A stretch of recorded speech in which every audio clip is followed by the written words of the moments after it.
اور زبان اتنی لمبی باہر نکل آئی، العطش العطش کی آوازیں بلند کرنے لگا۔ کہا جناب اس کا کرنا کیا؟ کہا اس کے ہاتھ باندھ دو، پیر باندھ دو، اور جو بھوکے کتے ہیں نا جن کو کئی دنوں سے میں نے بھوکا رکھا ہوا ہے، وہ کتے اس پر چھوڑو، اور جب کتے اس کا گوشت نوچے تو کوفے کے بازاروں میں اعلان کرنا کہ جو نبی پاک کی اہل بیت کا گستاخ ہو اسے اسرائیل بھی جان نکالنے نہیں آتے۔ کتے نوچتے ہیں، تڑپتا ہے لیکن جان نکلتی۔ کہا آؤ دیکھو آ کے یہ ہے میت کسی بے ادب کی، منہ دکھانے کے قابل نہیں ہے، ان کے دشمن پہ لعنت خدا کی، رحم پانے کے قابل نہیں ہے۔ اور میں دیکھو جان بھی نہیں نکل رہی۔ فرمایا یہ وہ ہے جس کو 2 گز زمین بھی نہیں مل سکی، کتوں کے پیٹوں میں اسے جگہ ملی ہے۔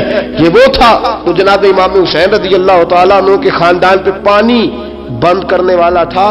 میرے عزیزوں دیکھو، رب فرماتا ہے کہ میں کبھی کسی ظالم سے غافل نہیں۔ یہ تو تھا نا تھوڑا سا ظالموں کا انجام جو میں نے آپ کے سامنے رکھا، تھوڑا سا ظالموں کا انجام جو میں نے آپ کے سامنے رکھا، پھر تاریخ نے پلٹا کھایا۔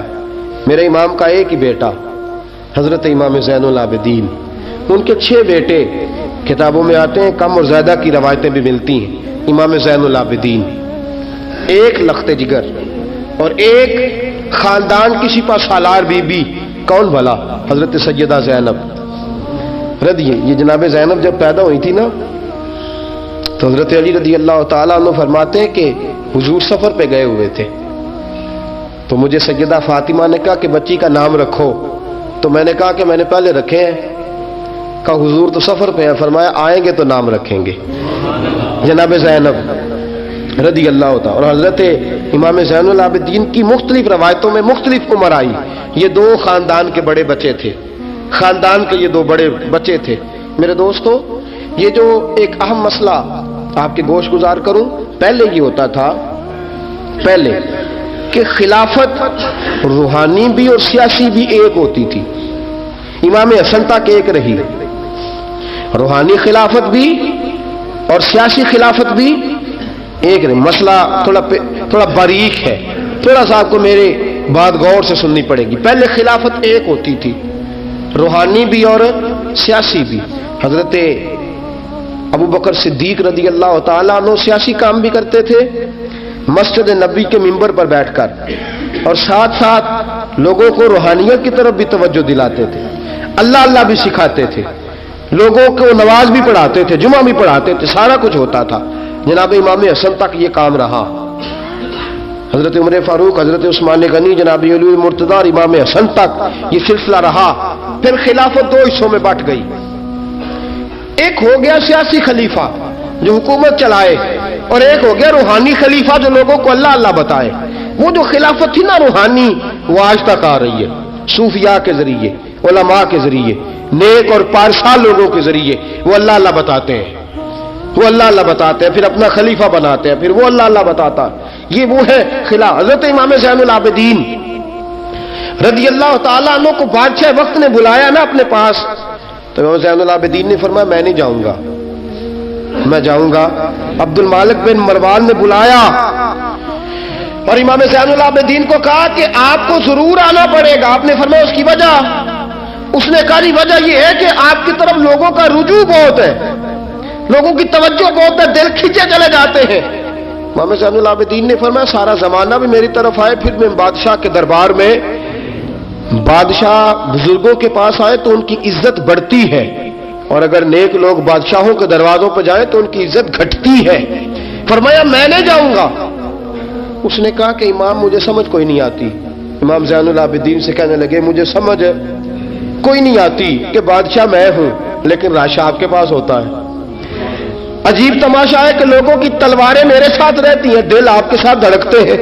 میں دیکھتا ہوں کہ مدینے کے بعد ایک کٹیا میں آپ رہتے ہیں، کٹیا میں، لیکن میں دیکھتا ہوں کہ سورج بھی چڑھتا ہے تو آپ کو سلامی دے کے چڑھتا ہے، اور چاند بھی نکلتا ہے تو حسین کے بیٹے کے قدم چوم کے نکلتا ہے۔ امام زین العابدین رضی مدینے سے باہر چلے گئے، ڈیرا لگا لیا، عمر بھر اسی جگہ، نام تو علی اوس تھا نا آپ کا، لیکن زین العابدین عبادت کرنے والوں کی زینت۔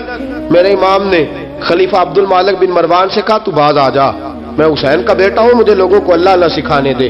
اب میں تخت خلافت پہ بیٹھ کر نہیں, میں چٹائی پہ بیٹھ کے دین پڑھاؤں گا. اب میں فرش زمین پہ بیٹھ کے لوگوں کو اللہ اللہ سکھاؤں گا. امام زین العابدین کو خلیفہ عبد المالک بن مروان ہوا پتہ کیا تھا؟ تھوڑی سی تاریخ بتا دوں. یزید کے مرنے کے بعد اس کا بیٹا آیا, وہ 40 دن تک رہا. میں نے 10 محرم کو بتایا تھا. اس نے کہا میں اپنے باپ کو بھی اس قابل نہیں سمجھتا تھا, چھوڑ کے چلا گیا. اس کے بعد حضرت عبداللہ ابن زبیر رضی اللہ تعالیٰ عنہ جو تھے, وہ کیونکہ مکہ اور مدینہ اور حجاز کے لوگوں نے انہیں اپنا امیر بنا لیا تھا. جب یزید کے بیٹے نے خلافت چھوڑی تو وہ پورے ملک کے ایک جو ہے وہ امیر بن گئے. ان کے درمیان ہی مروان نے سازش کی, مصر اور شام پہ اس نے اپنا تسلط جما لیا. مروان مرتے وقت اپنے بیٹے عبد المالک بن مروان کو بنا گیا امیر. عبد المالک بن مروان بڑا ظالم, بڑا خونخوار, بڑا بد تہذیب آدمی تھا. امام زین العابدین سے کہنے لگا کہ آپ کو آنا پڑے گا. آپ نے فرمایا میں کوئی نہیں آؤں گا. اس نے امام زین العابدین کو گرفتار کرایا. بہت سارے بزرگوں نے لکھا ہے, بالخصوص امام کشیری نے رسالہ میں لکھا, گرفتار کرایا, ہاتھوں میں بیڑیاں, پیروں میں بیڑیاں. امام زین العابدین جس طرح نکلے تھے نا کربلا سے اور دمشق آئے تھے گرفتاری کے عالم میں, اور پھر دمشق سے مدینے آئے تھے, اسی عالم میں پھر گرفتار کرایا.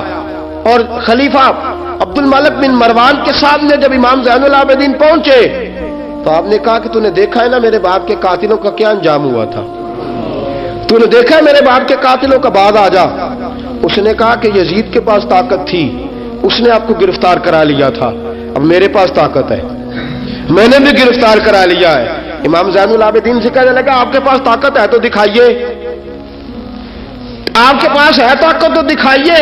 امام زین العابدین رضی اللہ تعالیٰ عنہ نے فرمایا تجھے کہا چیلنج نہ کر, میں درویش ہو گیا ہوں, ایک طرف لگ گیا ہوں, ایک کونے میں جا کے بیٹھ گیا ہوں, مدینے سے باہر جا کے میں نے ڈیرا لگایا, بس مجھے اب چھیڑ مت, مجھے اپنا کام کرنے دے, مجھے لوگوں کو دین سکھانے دے, اللہ اللہ بتانے دے. تو جان, تیری حکومت جانے, تیری سلطنت جانے, میں تیرے کام میں دخل نہیں دیتا, تو میرے کام میں دخل نہ دے, مجھے اللہ اللہ کرنے دے, اللہ اللہ کرانے دے.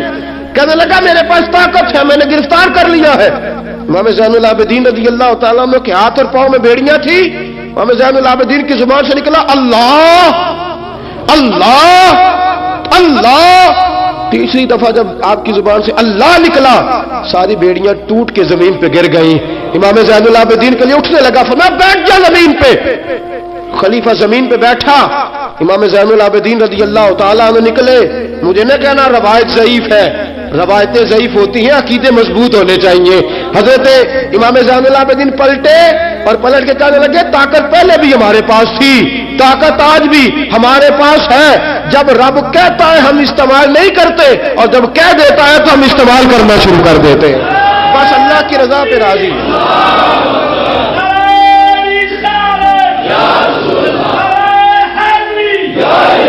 جب اللہ کہتا ہے تو استعمال کرتے ہیں. امام زین العابدین خلیفۃ المسلمین امیر المومنین امام حسن کے بھتیجے جناب علی کے پاس 3 سال رہے تھے. وہ تو کٹ گئے سارے, لیکن میرے امام زین العابدین اگرچہ حکومت نہیں لی لیکن دلوں پہ حکومت کرتے رہے, دلوں پہ. یہی خلیفہ عبد الملک بن مروان. دیکھو کہتے ہیں جادو ہو جو سر چڑھ کے بولے, اور حقیقت چھپ نہیں سکتی بناوٹ کے اصولوں سے, اور خوشبو آ نہیں سکتی کبھی کاغذ کے پھولوں سے. پتہ ہوتا ہے ہمیں سچ کیا ہے جھوٹ کیا ہے. طواف کعبہ ہو رہا ہے, طواف کعبہ, ایک عورت بہت بڑی, اس نے کعبے میں بھی آ کے ظلم کرنے شروع کر دیے, لوگوں کو تنگ کرنا شروع کر دیا. ایک بات یاد رکھنا, میں گیا ہوں عمرے پہ, مجھے اللہ نے توفیق دی ہے, لوگ وہاں جا کے بھی باز نہیں آتے, دھکے مارتے ہیں, بڑا کچھ کرتے ہیں. وہ اللہ کا گھر ہے, اگر فضل زیادہ ہے تو وہاں غضب بھی بڑی جلدی ہو جاتا ہے. وہ بی بی باز نہیں کہتی تھی میں بہت بڑے امیر کی بیوی ہوں, خبردار کوئی قریب آیا تو حجر اسود کے قریب گئی تو حجر اسود نے پکڑ لیا, دبوچ لیا, پکڑ لیا, چھوڑتا ہی کوئی نہیں. چمٹ گئی ساتھ, بلاؤ لوگوں کو, بڑا کچھ کیا, لیکن حجر اسود چھوڑتا.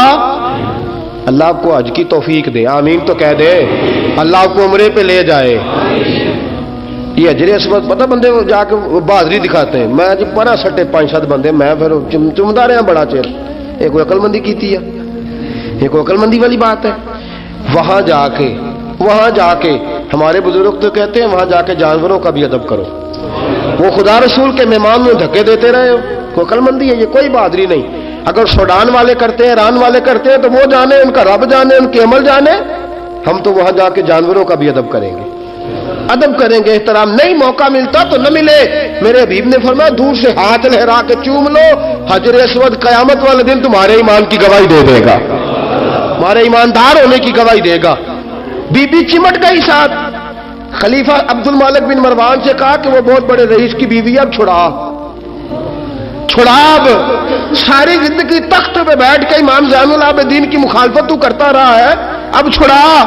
نیچے اتر آیا، وہ بی بی کے خاوند کو کہنے لگا زین العابدین کے پاس چلے جاؤ، اگر حل ہے تو اس کے پاس ہے، اگر کوئی علاج ہے تو اس کے پاس ہے، اس کے پاس جاؤ، میں چھڑا سکتا؟ ادھر جاؤ، ادھر وہ ہے دروازہ، وہ ہے جناب علی کا پوتا، وہ ہے امام حسین کا جانشین، وہ بیٹھا ہے۔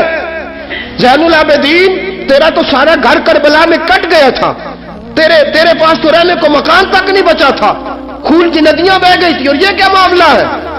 امام زین العابدین کی سیرت اور صورت لوگوں کو بتاتی ہے کہ اب بھی اگر محبتوں کی وجہ سے دل جھکیں گے تو ہمارے خاندان کی طرف ہی جھکیں گے۔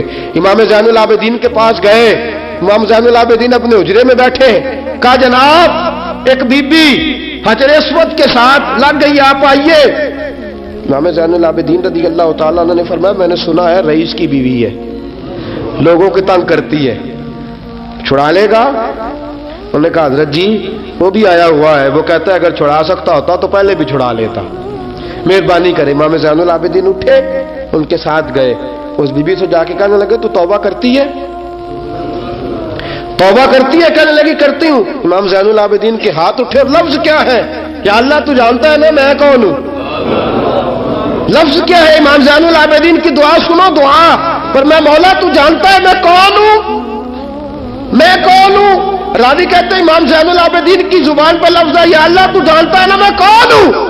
بی بی دھڑام سے پیچھے گری اور کہنے لگی اللہ اکبر، دھڑام سے پیچھے گر گئی، اللہ اکبر۔ علی کا گھر بھی کیا گھر ہے کہ جس گھر کا ہر ایک بچہ جسے دیکھو وہی شیر خدا معلوم۔ اور میرے اعلیٰ حضرت فرماتے ہیں تیری نسل پاک میں ہے بچہ بچہ نور کا، تو ہے عین نور، تیرا سب گھرانہ نور کا۔ جناب امام زین العابدین رضی اللہ تعالیٰ عنہ کیا کہتے ہیں؟ یا اللہ تو جانتا ہے نا میں کون ہوں۔ ایک وہ تھے جو مٹ گئے، مٹتے ہیں، مٹ جائیں گے، مٹتے ہیں آدھا تیرے، نہ مٹا ہے نہ مٹے گا کبھی چرچا تیرا۔ ایک وہ تھے جو مٹ گئے، اور ایک یہ میرے امام کا صاحبزادہ ہے، میدان کربلا سے لے کر آج تک۔ اور پھر کسی نے کہا تھا نا انسان کو بیدار تو ہو لینے دو، ہر شخص پکارے گا ہمارے ہیں حسین۔ پھر دیکھنا صبح قیامت تک کتنے ہیں۔ حق کے نام پہ ڈٹ جاؤ، اگر تم ایک بھی ہوئے، دو بھی ہوئے، 10 اور 12 14 بھی ہوئے، رہنا حق پہ قائم رہنا۔ مار کھا کے دیکھنا، اس میں بھی بڑی لذت ہے، ظلم سے بچنا۔ ظلم بہت بڑا عیب ہے، ظلم بہت بڑی بیماری ہے، لگ جائے گی تو نام و نشان مٹا دے گی، ختم کر دے گی صفحہ ہستی سے ظالم کو۔ اللہ میں ہر قسم کے ظلم سے بچائے، ہمیشہ مدحت خیر الانام میں گزرے۔ دعا ہے یہ عمر درود و سلام میں گزرے۔ وآخر دعوانا الحمدللہ۔